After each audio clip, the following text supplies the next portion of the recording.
Chris Mackowski for Emerging Civil War. I am exploring Knoxville, Tennessee with my friend Jim Doncaster of the Knoxville Civil War Roundtable. You've been kind enough to show me the sights, and now we're standing on another high spot on the south bank of the river called Fort Dickerson. Tell us where we're at. All right. Most of the fortifications in Knoxville are north of the river. They're all gone, all lost to development. Because Knoxville developed north and west, it took out all of our Civil War fortifications, and those were the showpieces. That said, there were three forts south of the river, Chris. Dickerson being the center fort in the southern fortifications. Across the way to the next hill was Fort Stanley. I'm going to swing over. That's off in that direction there. So that is like this fort, undeveloped. There are still some trench work over there covered by kudzu and other invasives, and it's in private hands. And you'd mentioned that you didn't realize that there were some of those fortifications here under that kudzu. the ones on this hill, actually, the hill below the fort, reaching down to what is called Chapman Highway. It's the southern entry into Knoxville. Was covered by kudzu in recent years, and we've been bringing goats in past summers, and the goats have reclaimed a lot of the area leading up to the fort, and lo and behold, they revealed a whole line of rifle pits down below. Wow. Down below. So yeah, it was quite a discovery. And to our west is Fort Higley, a fort that was I call it a fort, and that's probably a euphemism. Yes, yeah, yeah. It's really a lunette and a figure-8 trench work down there, but it remains, and it has become a park as well. So we do have a few remnants from the Civil War. This being the principal one. This is a city park, and the city, together with the Knoxville Civil War Roundtable, maintains this fort. We're quite proud of it. We've been able to reclaim it. It hasn't always been in the condition it's in. We've let the big trees grow, but we're in here at least twice a year, keeping the briars and the kudzu and the poison ivy at bay. There's a beautiful walking trail up here. There are 3 reproduction artillery pieces that are up here. There are indeed. A few signs, a couple little, what I think are really cool sort of footers. There's one right here past your shoulder, and that says gun embrasure. And there are a number of those along the fortifications that sort of explain some of the features here too, which I think is really neat. Yeah, much of the fort has eroded. The parapets aren't nearly as high, and the ditch is not nearly as deep as it was once, but it still exists, and both are very clear. And we can show you a ditch. They're not as deep as was the ditch at Fort Sanders, but they're still 10 to 12 feet deep, which is we're going to do a little thing. Ditch. We'll do a little thing I call the magic of technology. Just like that, the magic technology allows us to stand over on the edge of the fort. A lot of places you go say don't climb on the earthworks. We're kind of standing on the earthworks. Yeah, we are, and actually when we have living history weekends here, we put signs that say do not climb where we are in fact standing. Okay, so because I know someone, we're allowed to stand here, is that it? That's very good. Correct, I guess. But the reason you wanted to bring us over here so we could take a look at how steep these hills are, and we can kind of see there behind you. This is, you estimated, like about 12 feet, and if we look straight down there, imagine if these hillsides were pure slippery mud. And these are only 12 feet, and you're saying, they're at 20 feet at Fort Sanders. Yeah, at Fort Sanders, they're estimated to be 15 at the high points and 20 feet deep at the low points. And you're right, we had slippery red clay that had to be mounted for the attacking Confederate soldiers to get to the top of the parapet. And then they had to work cut out for them to get actually into the fort over there.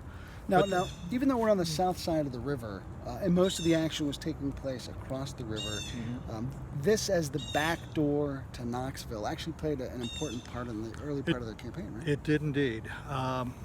At Sweetwater, a town about halfway between here and Chattanooga, Longstreet broke off Wheeler under 4,000 to 5,000 men, cavalrymen, and sent them up the south side of the river.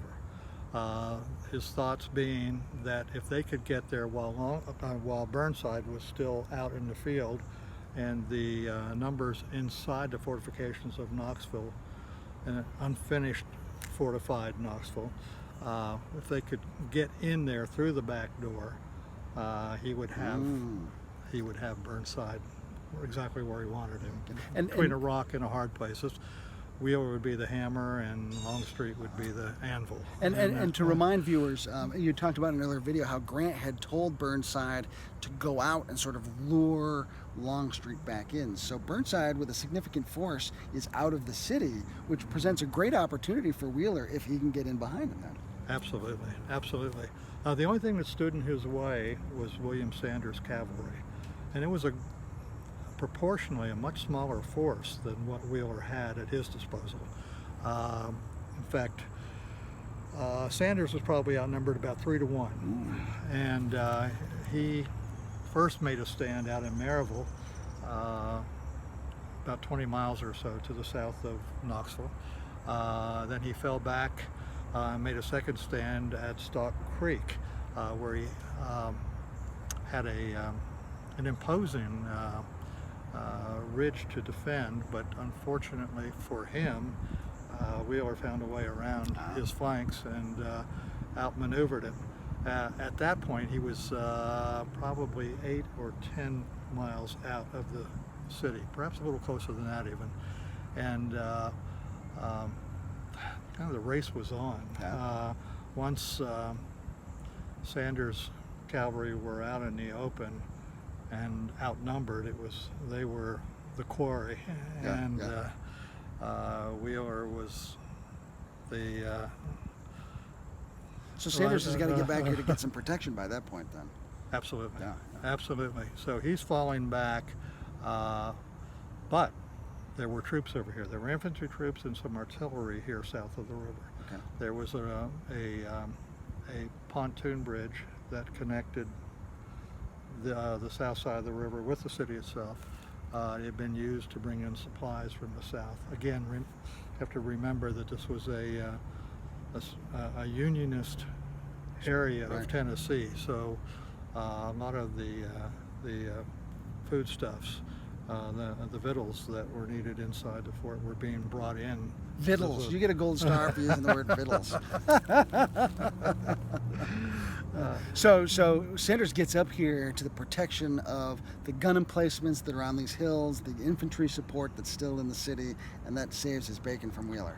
It does. It does. If you listen or read Wheeler's account, it was a rout. Of course. Sanders talks about it as an orderly retreat back into the city. But in any case, it stopped right here on the night of the 15th of November.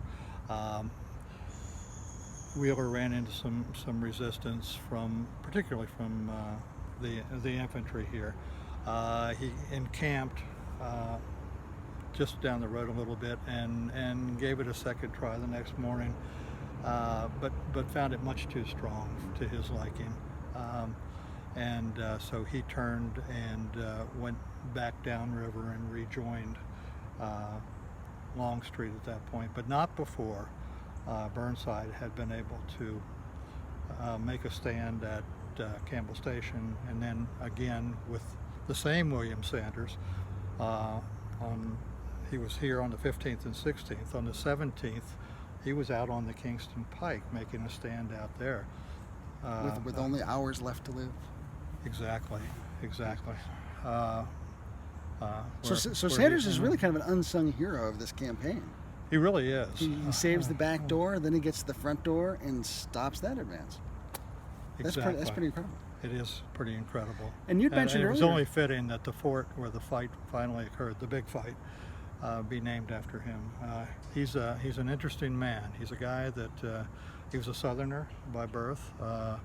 He was distantly related to President Davis, and he was a West Pointer, but he chose to stay with the Union. He was one of those Southerners who believed in the country must be preserved at all costs, and he paid with his life. Yeah. Fascinating story. Fascinating story. So we've been exploring Knoxville Hill with Jim from the Knoxville Civil War Roundtable. I'm Chris Mackowski. We're going to wrap things up with one final post. Been so glad to have you with us here at Emerging Civil War.